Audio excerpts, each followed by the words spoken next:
Au cœur des Highlands écossais, un groupe d'archéologues passionnés avait entrepris une quête exceptionnelle. Leur objectif était de découvrir les secrets enfouis sous les collines verdoyantes qui avaient vu naître d'innombrables légendes celtiques. Parmi ces chercheurs de trésors du passé se trouvait le professeur Eoin MacLeod, un érudit reconnu dans le domaine de l'archéologie celtique.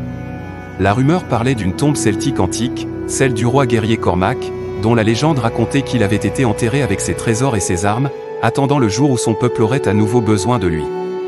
Cette histoire avait fasciné le professeur MacLeod depuis son plus jeune âge, et il avait réuni une équipe déterminée pour retrouver le tombeau perdu. Les archéologues avaient passé des mois à étudier d'anciens manuscrits et à interroger les habitants locaux pour rassembler des indices sur l'emplacement de la tombe. Enfin, une vieille légende celtique révéla un indice crucial: sous l'arbre ancien, là où les oiseaux chantent dans la nuit, le roi repose. Guidé par cette énigme, l'équipe se rendit dans les montagnes des Highlands.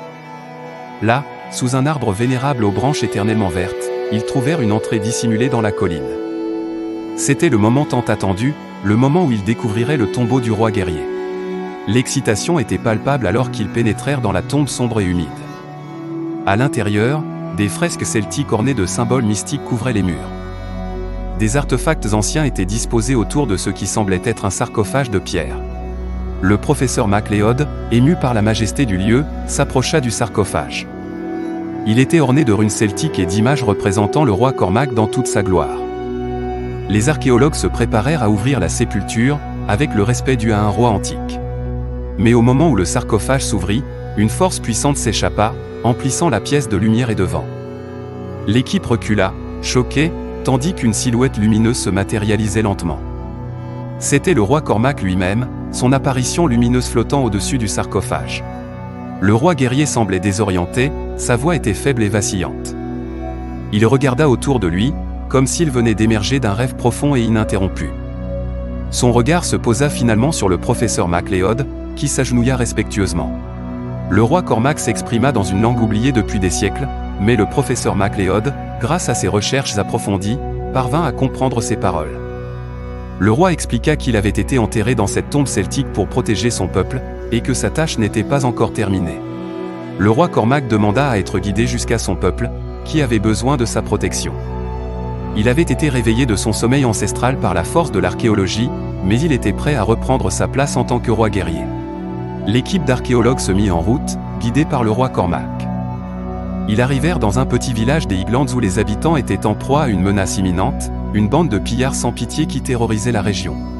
Le roi guerrier, avec sa sagesse ancestrale et son courage, élabora un plan stratégique pour défendre le village. Les villageois apprirent de lui à se battre pour leurs terres et à préserver les traditions celtiques qui avaient été perdues au fil des siècles. La bataille qui s'ensuivit fut épique, une lutte entre le passé et le présent, entre la magie celtique et la brutalité moderne. Le roi Cormac, avec sa bravoure légendaire, mena ses troupes à la victoire. Une fois le village sauvé, le roi Cormac remercia le professeur MacLeod et son équipe pour leur aide. Il savait qu'il était temps pour lui de retourner à son sommeil ancestral, mais il laissa derrière lui des enseignements précieux pour le peuple celtique. Le professeur MacLeod et les archéologues étaient témoins de la disparition du roi Cormac, sa lumière se dissipant dans l'air. Ils rentrèrent chez eux, portant avec eux les souvenirs de cette aventure extraordinaire. Le tombeau du roi était à nouveau scellé, mais son histoire perdurerait dans les légendes et les enseignements transmis de génération en génération. Le roi Cormac, le roi guerrier revenu du passé, avait protégé son peuple une fois de plus, et son esprit veillerait toujours sur les Highlands écossais. Et c'est ainsi que se termine l'histoire du tombeau du roi, une histoire d'archéologie, de magie celtique et du réveil d'un roi guerrier vengeur pour protéger son peuple.